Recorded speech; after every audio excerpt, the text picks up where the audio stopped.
ನಮಸ್ಕಾರ, ಕನ್ನಡ ಒನ್ ನ್ಯೂಸ್ಗೆ ಸ್ವಾಗತ. ನಾನು ನಿಶ್ಮಾ ಇರ್ಷಾದ್. ತಮಿಳುನಾಡಿನ ಇತಿಹಾಸದಲ್ಲಿ ಇದೊಂದು ಅಪರೂಪದ ಘಟ್ಟ ಅಂತಾನೆ ಹೇಳ್ಬೋದು. ಒಬ್ಬ ಹೊಸ ನಾಯಕ ಅಧಿಕಾರದ ಹೊಸ್ತಿಲಿನಲ್ಲಿ ನಿಂತಿದ್ದಾರೆ. ಆದ್ರೆ ಗದ್ದುಗೆ ಮಾತ್ರ ಇಲ್ಲಿ ಮರೀಚಿಕೆ ಆಗ್ತಾ ಇದೆ. ವಿಜಯ್ ಅವರು ಇವತ್ತು ಪ್ರಮಾಣ ವಚನವನ್ನ ಸ್ವೀಕರಿಸಬೇಕಿತ್ತು, ಆದ್ರೆ ಈಗ ಎಲ್ಲ ಕೂಡ ಅಯೋಮಯವಾಗಿ ಕಾಣ್ತಾ ಇದೆ. ಯಾಕೆ ವಿಜಯ್ ಅವರ ಹಾದಿ ಇಷ್ಟು ಕಠಿಣವಾಗಿದೆ? ದ್ರಾವಿಡ ರಾಜಕಾರಣದ ಹಳೆಯ ಹುಲಿಗಳು ಹೂಡಿರುವಂತಹ ಈ ತಂತ್ರಗಾರಿಕೆ ವಿಜಯ್ ಅವರನ್ನ ಎಲ್ಲಾದ್ರೂ ಕಟ್ಟಿ ಹಾಕುತ್ತಾ? ಅಸಾಧ್ಯತೆ ಏನಾದ್ರೂ ಇದೆಯಾ? ಎಲ್ಲದರ ಬಗ್ಗೆ ಈಗ ಮಾತನಾಡ್ತಾ ಹೋಗೋಣ. ಸಿನಿಮಾಗಳಲ್ಲಿ ಕ್ಲೈಮ್ಯಾಕ್ಸ್ ಸುಲಭವಾಗಿ ಸಿಗಬಹುದು, ಸುಲಭವಾಗಿರಬಹುದು. ಆದ್ರೆ ನೈಜ ರಾಜಕೀಯದಲ್ಲಿ ಸಂಖ್ಯೆಗಳೇ ಇಲ್ಲಿ ಸುಪ್ರೀಂ ಆಗಿರ್ತದೆ. ವಿಜಯ್ ಅವರು ನಿನ್ನೆ ರಾಜಭವನಕ್ಕೆ ಹೋದಾಗ ಅವರ ಮುಖದಲ್ಲಿ ಒಂದು ಆತ್ಮವಿಶ್ವಾಸ ಇತ್ತು, ಅದನ್ನ ನಾವೆಲ್ಲರೂ ಕೂಡ ಗಮನಿಸಿದ್ದೀವಿ. ಆದ್ರೆ ಇವತ್ತು ಪರಿಸ್ಥಿತಿ ಉಲ್ಟಾ ಆಗ್ಬಿಟ್ಟಿದೆ. ಅಂದ್ರೆ ರಾಜಕೀಯದಲ್ಲಿ ನಾವೇ ಅತಿ ದೊಡ್ಡ ಪಕ್ಷ ಅಂತ ಹೇಳಿಕೊಳ್ಳೋದು ಇಲ್ಲಿ ಸುಲಭ. ಆದ್ರೆ ಸಂಖ್ಯಾಬಲ ಏನಿದೆ ಅದನ್ನ ಸಾಬೀತು ಮಾಡಬೇಕಾದ್ರೆ ಸಾಕಷ್ಟು ಕಷ್ಟ ಇದೆ. ಅದನ್ನ ಸಾಬೀತುಪಡಿಸೋದಕ್ಕೆ ಬೇಕಾದಂತಹ ಬೆಂಬಲವನ್ನ ಉಳಿಸಿಕೊಳ್ಳೋದು ಈಗ ವಿಜಯ್ ಅವರ ಪಕ್ಷಕ್ಕೆ ಒಂದು ದೊಡ್ಡ ಸವಾಲಾಗಿದೆ ಅಂತಾನೆ ಹೇಳ್ಬೋದು. ಟಿವಿಗೆ ಈಗ ಸರ್ಕಾರ ರಚಿಸೋದಕ್ಕೆ ಕೆಲವು ಸೀಟುಗಳ ಅಗತ್ಯ ಇದೆ. ಈ ಸಮಯದಲ್ಲಿ ವಿಸಿಕೆಯ ಮುಖ್ಯಸ್ಥ ತಿರುಮಾವಳನ್ ಅವರ ಭೇಟಿ ಅನಿವಾರ್ಯ ಆಗಿದೆ ಅಂತಾನೆ ಹೇಳ್ಬೋದು. ಇಲ್ಲಿ ವಿಜಯ್ ಅವರಿಗೆ ಎದುರಾಗಿರೋದು ಕೇವಲ ಬೆಂಬಲದ ಪ್ರಶ್ನೆ ಮಾತ್ರ ಅಲ್ಲ. ಗಮನಿಸಿ, ಕೇವಲ ಬೆಂಬಲ ಮಾತ್ರ ಬೇಕಾಗಿಲ್ಲ, ಬದಲಾಗಿ ಅಧಿಕಾರ ಹಂಚಿಕೆಯ ವಿಷಯದಲ್ಲೂ ಕೂಡ ಈಗ ಗೊಂದಲ ಇದೆ. ವಿಸಿಕೆ ಕೇಳ್ತಾ ಇರುವಂತಹ ಡಿಸಿಎಂ ಹುದ್ದೆ ಮತ್ತು ಮಂತ್ರಿ ಸ್ಥಾನಗಳ ಬೇಡಿಕೆಗಳಿಗೆ ವಿಜಯ್ ಒಪ್ಪಲೇಬೇಕಾದಂತಹ ಒಂದು ಅನಿವಾರ್ಯತೆ ಕೂಡ ಈಗ ಸೃಷ್ಟಿಯಾಗಿದೆ ಅಂತಾನೆ ಹೇಳ್ಬೋದು. ಇದು ಮೈತ್ರಿ ಸರ್ಕಾರದ ಮೊದಲ ಅಗ್ನಿ ಪರೀಕ್ಷೆ. ಹಾಗಾಗಿ ವಿಜಯ್ಗೆ ಈಗ ದೊಡ್ಡ ಬೆನ್ನೆಲುಬಾಗಿ ನಿಂತಿರುವುದು ಸಿಪಿಐ ಮತ್ತು ಸಿಪಿಎಂ. ಇವರು ಡಿಎಂಕೆ ಮೈತ್ರಿಯಿಂದ ಹೊರಬಂದು ಟಿವಿಕೆಗೆ ಬೆಂಬಲವನ್ನ ಕೊಟ್ಟಿರೋದು ಒಂದು ಸಣ್ಣ ವಿಚಾರ ಅಲ್ಲ ಅಂತಾನೆ ಹೇಳ್ಬಹುದು. ಡಿಎಂಕೆ ಮತ್ತು ಎಐಎಡಿಎಂಕೆ ಒಳ ಒಪ್ಪಂದ ಮಾಡಿಕೊಳ್ತಿದೆ ಅನ್ನುವಂತಹ ಒಂದು ಅನುಮಾನ ಕಾಡ್ತಾ ಇದೆ. ಈ ಅನುಮಾನ ಇರೋದ್ರಿಂದಲೇ ಈ ಬದಲಾವಣೆ ಆಗಿದೆ ಅಂತ ಕೂಡ ಹೇಳಲಾಗ್ತಾ ಇದೆ. ಬಿಜೆಪಿಯ ಎನ್ಡಿಎ ಮೈತ್ರಿಯಲ್ಲಿರುವಂತಹ ಎಐಎಡಿಎಂಕೆ ಜೊತೆ ಡಿಎಂಕೆ ಸಂಬಂಧ ಬೆಳೆಸಿದ್ರೆ ಅದು ಎಡಪಕ್ಷಗಳ ಸಿದ್ಧಾಂತಕ್ಕೆ ವಿರುದ್ಧ ಆಗ್ತದೆ. ಹಾಗಾಗಿ ಅವರು ವಿಜಯ್ ಬೆನ್ನಿಗೆ ನಿಂತಿದ್ದಾರೆ ಅನ್ನುವಂತಹ ಮಾಹಿತಿ ಕೂಡ ಸಿಗ್ತಾ ಇದೆ. ರಾಜಕೀಯದಲ್ಲಿ ಒಂದು ಸಹಿ ಕೂಡ ಸರ್ಕಾರವನ್ನ ಉರುಳಿಸಬಹುದು ಅನ್ನೋದು ಕೂಡ ಈಗ ಖಚಿತ ಆಗ್ತಾ ಇದೆ. ಯಾಕಂತ ಹೇಳಿದ್ರೆ ಎಎಂಎಂಕೆ ಶಾಸಕ ಕಾಮರಾಜ್ ಅವರು ತಮ್ಮ ಬೆಂಬಲ ಪತ್ರವನ್ನ ನಕಲಿ ಅಂತ ಹೇಳಿ ಈಗ ಒಂದು ಹೊಸ ವರಸೆಯನ್ನ ತೆಗೆದಿದ್ದಾರೆ. ಅವರು ತಮ್ಮ ಬೆಂಬಲ ಪತ್ರ ಏನಿದೆ ಅದು ನಕಲಿ, ಅದು ವಿಜಯ್ ಅವರಿಗೆ ಈಗ ಮುಜುಗರವನ್ನ ತಂದಿದೆ. ಅವರು ಹೇಳಿರುವಂತಹ ಈ ಮಾತು ಇದು ನಿಜಕ್ಕೂ ನಕಲಿ ಪತ್ರವೇ ಅಥವಾ ತೆರೆಮರೆಯ ಒತ್ತಡದಿಂದಾಗಿ ಶಾಸಕರು ಈ ಹೇಳಿಕೆಯನ್ನ ಕೊಡ್ತಿದ್ದಾರಾ ಅಥವಾ ತಮ್ಮ ಹೇಳಿಕೆಯನ್ನ ಬದಲಾಯಿಸ್ತಿದ್ದಾರಾ ಅನ್ನುವಂಥದ್ದು ಕೂಡ ಈಗ ತನಿಖೆ ಆಗ್ಬೇಕಾದಂತಹ ವಿಚಾರ. ಒಂದು ವೇಳೆ ವಿಜಯ್ ಫೋರ್ಜರಿ ಆರೋಪ ಸಾಬೀತಾದ್ರೆ, ಅಂದ್ರೆ ಇದು ನಕಲಿ ಸಹಿ ಅನ್ನೋದೇನಾದ್ರೂ ಸಾಬೀತಾದ್ರೆ ಇದು ವಿಜಯ್ ಅವರ ರಾಜಕೀಯ ಜೀವನದ ಆರಂಭದಲ್ಲೇ ಒಂದು ದೊಡ್ಡ ಕಪ್ಪು ಚುಕ್ಕೆ ಬೀಳುವಂತಹ ಅಪಾಯ ಕೂಡ ಎದ್ದು ಕಾಣ್ತಾ ಇದೆ. ಏನೋ ಆರೋಪಗಳು ಬಂತು ಅಂದ ತಕ್ಷಣ ಟಿವಿಕೆ ಕೂಡ ಸುಮ್ಮನೆ ಕೂತಿಲ್ಲ. ಅವರು ಶಾಸಕ ಕಾಮರಾಜ್ ಸಹಿ ಮಾಡ್ತಾ ಇರುವಂತಹ ವಿಡಿಯೋವನ್ನ ಕೂಡ ಬಿಡುಗಡೆ ಮಾಡಿದ್ದಾರೆ. ಇದನ್ನ ಒಟ್ಟಾರೆಯಾಗಿ ಹೇಳೋದಾದ್ರೆ ಇದೊಂದು ರಾಜಕೀಯ ಡಿಜಿಟಲ್ ವಾರ್ ಶುರುವಾಗಿರೋದಕ್ಕೆ ಸಾಕ್ಷಿ ಅಂತಾನೆ ಹೇಳ್ಬೋದು. ಶಾಸಕರು ಸ್ವ ಇಚ್ಛೆಯಿಂದಲೇ ಸಹಿ ಮಾಡ್ತಿದ್ದಾರೋ ಅಥವಾ ದಿನಕರ್ ಅವರ ಸೂಚನೆಯಂತೆ ಮಾಡಿ ಈಗ ಪಲ್ಟಿ ಹೊಡೆದಿದ್ದಾರೋ ಅನ್ನೋದು ಕೂಡ ಈಗ ದೊಡ್ಡ ಮರ್ಮವಾಗಿ ಕಾಡ್ತಾ ಇದೆ. ಅಂದ್ರೆ ತಮಿಳುನಾಡಿನ ವಿಧಾನಸಭಾ ಚುನಾವಣೆ ಮುಗಿದ ಫಲಿತಾಂಶ ಬಂದಿದೆ. ಜನ ತಮ್ಮ ತೀರ್ಪನ್ನ ಕೂಡ ನೀಡಿದ್ದಾರೆ. ಆದ್ರೆ ಜನರ ತೀರ್ಪಿಗಿಂತ ಈಗ ರಾಜಭವನದ ತೀರ್ಮಾನ ಮತ್ತು ಹಳೆ ಪಕ್ಷಗಳ ಒಳಸಂಚೆ ದೊಡ್ಡದಾಗಿ ಕಾಣ್ತಾ ಇದೆ.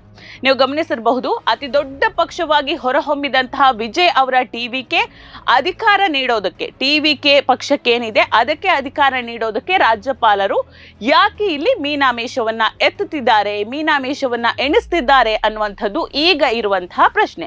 ಅಂದ್ರೆ ಯಾವುದೇ ರಾಜ್ಯದಲ್ಲಿ ಅತಂತ್ರ ಪರಿಸ್ಥಿತಿ ನಿರ್ಮಾಣವಾದಂತಹ ತಕ್ಷಣ ಅತಿ ದೊಡ್ಡ ಪಕ್ಷದ ನಾಯಕನನ್ನ ಸರ್ಕಾರ ರಚಿಸೋದಕ್ಕೆ ಆಹ್ವಾನಿಸೋದು ರಾಜ್ಯಪಾಲರ ಮೊದಲ ಕರ್ತವ್ಯ ಆಗಿರ್ತದೆ.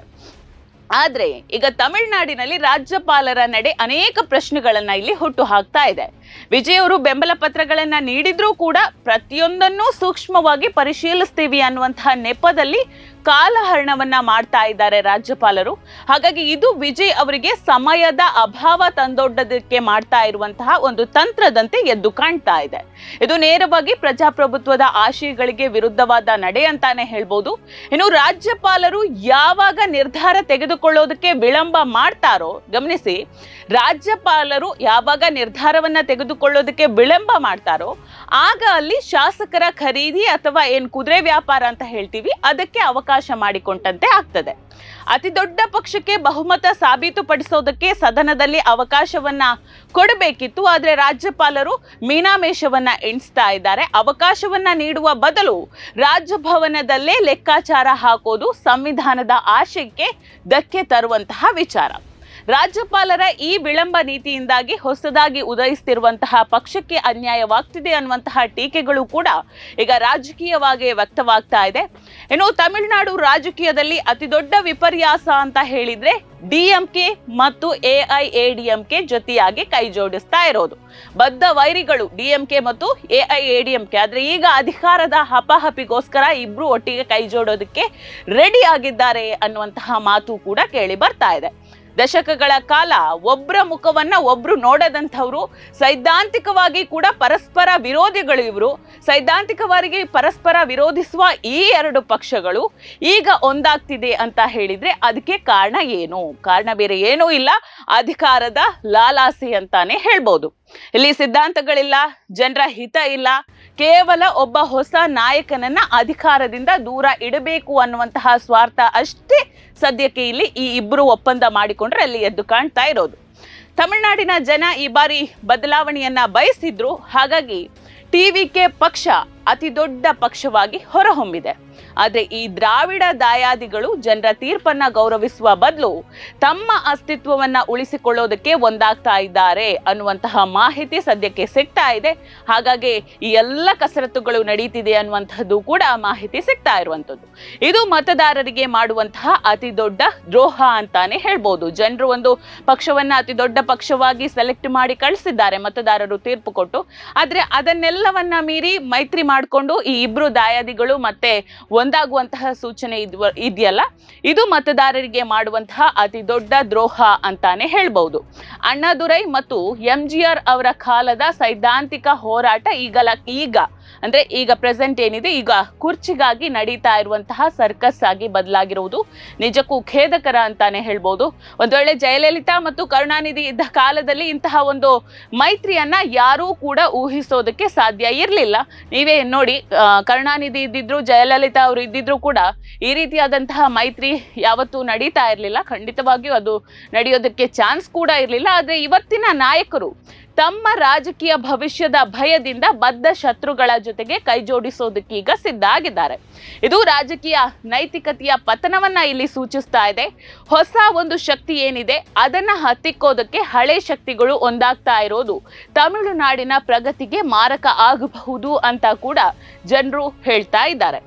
ಈ ಎಲ್ಲ ಗೊಂದಲಗಳ ನಡುವೆ ಸಣ್ಣ ಸಣ್ಣ ಪಕ್ಷಗಳು ಕೂಡ ತಮ್ಮ ಬೇಳೆಯನ್ನ ಬೇಯಿಸ್ತಾ ಇದೆ. ವಿಪರ್ಯಾಸ ನೋಡಿ, ಸಾಕಷ್ಟು ಗೊಂದಲ ಆಲ್ರೆಡಿ ಇದೆ. ಒಂದು ಪಾರ್ಟಿ ಫಾರ್ಮ್ ಆಗಬೇಕು ಅಂತ ಹೇಳಿದ್ರೆ ಅದಕ್ಕೆ ಬೇಕಾದಂತಹ ವ್ಯವಸ್ಥೆ ಬೇಕಿತ್ತು. ಆದ್ರೆ ಈಗ ಸರಳ ಬಹುಮತಕ್ಕೆ ಟಿವಿಕೆ ಪಕ್ಷಕ್ಕೆ ತೊಂದರೆ ಆಗಿದೆ. ಅಂದ್ರೆ ಇನ್ನೊಂದು 2 ಸ್ಥಾನಗಳೇನೋ ನಂಬರ್ಸ್ ಕೊರತೆ ಇದೆ. ಆದ್ರೆ ಈ ಎಲ್ಲ ಗೊಂದಲಗಳ ನಡುವೆ ಸಣ್ಣ ಪಕ್ಷಗಳು ತಮ್ಮ ಬೇಳೆಯನ್ನ ಬೇಯಿಸ್ಕೊಳ್ತಾ ಇದೆ. ಅಂದ್ರೆ ವಿಸಿಕೆ ಅಂತಹ ಪಕ್ಷಗಳು ಬೆಂಬಲ ನೀಡಬೇಕು ಅಂತ ಹೇಳಿದ್ರೆ ನಮಗೆ ಉಪಮುಖ್ಯಮಂತ್ರಿ ಸ್ಥಾನವನ್ನ ನೀಡಬೇಕು ಅಥವಾ ಪ್ರಮುಖ ಮಂತ್ರಿಗಿರಿಗಾಗಿ ಅವರು ಪಟ್ಟು ಹಿಡಿದಿರೋದು ತಮಿಳುನಾಡು ರಾಜಕೀಯ ಯಾವ ಹಂತಕ್ಕೆ ತಲುಪಿದೆ ಅನ್ನೋದಕ್ಕೆ ಸಾಕ್ಷಿ ಅಂತಾನೆ ಹೇಳ್ಬೋದು. ಇನ್ನು ರಾಜ್ಯಪಾಲರ ವಿಳಂಬವೇ ಇಂತಹ ಬ್ಲಾಕ್ ಮೇಲ್ ತಂತ್ರಗಳಿಗೂ ಕೂಡ ಕಾರಣ ಅಂತ ಹೇಳಿದ್ರು ತಪ್ಪಾಗ್ಲಿಕ್ಕಿಲ್ಲ. ಯಾಕಂತ ಹೇಳಿದ್ರೆ ಎಎಂಎಂಕೆ ಶಾಸಕರ ಬೆಂಬಲ ಪತ್ರ ನಕಲಿ ಅಂತ ಬಿಂಬಿಸ್ತಾ ಇರೋದು ಕೂಡ ವಿಜಯ್ ಅವರನ್ನ ಹಣಿಸುವಂತಹ ತಂತ್ರದಂತೆ ಕಾಣ್ತಾ ಇದೆ. ಇಲ್ಲಿ ವಿಜಯ್ ಅವರು ವಿಡಿಯೋ ಸಾಕ್ಷಿ ನೀಡಿದ್ರೂ ಕೂಡ ಅದನ್ನ ಪರಿಗಣಿಸದೆ ವಿವಾದವನ್ನೇ ದೊಡ್ಡದಾಗಿ ಮಾಡ್ತಾ ಇದ್ದಾರೆ. ಹಾಗಾಗಿ ಇದು ಯಾರ ಹಿತಕ್ಕಾಗಿ, ಯಾಕೆ ಮಾಡ್ತಿದ್ದಾರೆ, ಇದರ ಹಿಂದೆ ಯಾರಿದ್ದಾರೆ ಅನ್ನುವಂತಹ ಪ್ರಶ್ನೆ ಕೂಡ ಹೇಳ್ತದೆ. ವ್ಯವಸ್ಥಿತವಾಗಿ ಒಬ್ಬ ನಾಯಕನ ವಿಶ್ವಾಸಾರ್ಹತೆಯನ್ನ ಕುಗ್ಗಿಸೋದಕ್ಕೆ ರಾಜಕೀಯ ವ್ಯವಸ್ಥೆಯೇ ಒಂದಾದಂತೆ ಇಲ್ಲಿ ಭಾಸವಾಗ್ತಾ ಇದೆ. ಜನರು ಇದರ ವಿರುದ್ಧ ಧ್ವನಿ ಎತ್ತೋದಕ್ಕೂ ಶುರು ಮಾಡಿದ್ದಾರೆ. ಒಂದಷ್ಟು ರಾಜಕೀಯ ನಾಯಕರು ಕೂಡ ಇದರ ಬಗ್ಗೆ ಮಾತನಾಡ್ತಾ ಇದ್ದಾರೆ. ಒಟ್ಟಾರೆಯಾಗಿ ಹೇಳ್ಬೇಕು ಅಂತ ಹೇಳಿದ್ರೆ ತಮಿಳುನಾಡಿನಲ್ಲಿ ಈಗ ನಡೀತಾ ಇರೋದು ಪ್ರಜಾಪ್ರಭುತ್ವದ ಕಗ್ಗೊಲೆ ಅಂತಾನೆ ಹೇಳಬಹುದು. ಜನರ ತೀರ್ಪನ್ನ ಒಂದ್ ಕಡೆ ಗಾಳಿಗೆ ತೂರಿ ರಾಜಭವನ ಮತ್ತು ಹಳೆ ಪಕ್ಷಗಳು ತಮ್ಮದೇ ಆದ ಒಂದು ಆಟವನ್ನ ಇಲ್ಲಿ ಆಡ್ತಾ ಇರೋದು ಸಾಬೀತಾಗ್ತಾ ಇದೆ. ಬಹುಮತವನ್ನ ಸಾಬೀತುಪಡಿಸೋದಕ್ಕೆ ಸದನದಲ್ಲಿ ಅವಕಾಶವನ್ನ ನೀಡುವ ಬದಲು ತೆರೆಮರೆಯಲ್ಲಿ ನಡೀತಾ ಇರುವಂತಹ ಈ ನಾಟಕಗಳು ತಮಿಳುನಾಡಿನ ಘನತೆಗೆ ಒಂದು ರೀತಿಯಾಗಿ ಕುಂದು ತರ್ತಾ ಇದೆ ಅಂತ ಹೇಳಿದ್ರೆ ತಪ್ಪಾಗ್ಲಿಕ್ಕಿಲ್ಲ. ಕೊನೆಯದಾಗಿ ಅಧಿಕಾರ ಯಾರಿಗ್ ಸಿಗುತ್ತೆ ಅನ್ನೋದಕ್ಕಿಂತ ಹೆಚ್ಚಾಗಿ ಅದು ಯಾವ ದಾರಿಯಲ್ಲಿ ಸಿಗುತ್ತೆ ಅನ್ನೋದು ಕೂಡ ಇಲ್ಲಿ ಮುಖ್ಯ ಆಗುತ್ತೆ. ರಾಜಕೀಯ ನೈತಿಕತೆಯನ್ನ ಗಾಳಿಗೆ ತೂರಿ ಸಿಗುವಂತಹ ಅಧಿಕಾರ ಹೆಚ್ಚು ಕಾಲ ಉಳಿಯೋದಿಲ್ಲ ಅನ್ನುವಂಥದ್ದು ನಮಗೆ ಗೊತ್ತಿದೆ. ಬೇರೆ ಬೇರೆ ಉದಾಹರಣೆಗಳಿವೆ ಅದಕ್ಕೆಲ್ಲ. ತಮಿಳುನಾಡಿನ ಜನತೆ ಈ ಎಲ್ಲ ಬೆಳವಣಿಗೆಗಳನ್ನ ಈಗ ಗಮನಿಸ್ತಾ ಇದ್ದಾರೆ. ಹಾಗಾಗಿ ರಾಜಕೀಯ ಚದುರಂಗದ ಆಟದಲ್ಲಿ ಗೆಲ್ಲುವುದು ಜನರ ತೀರ್ಪು ಅಥವಾ ಹಳೆ ಹುಲಿಗಳ ತಂತ್ರವೋ ಇದನ್ನ ಕಾಲವೇ ನಿರ್ಧರಿಸಬೇಕು. ನೋಡ್ತಾ ಇರಿ ಸಮ ಸಮಾಜಕ್ಕಾಗಿ ಕನ್ನಡ ಒನ್ ನ್ಯೂಸ್. ನಮಸ್ಕಾರ.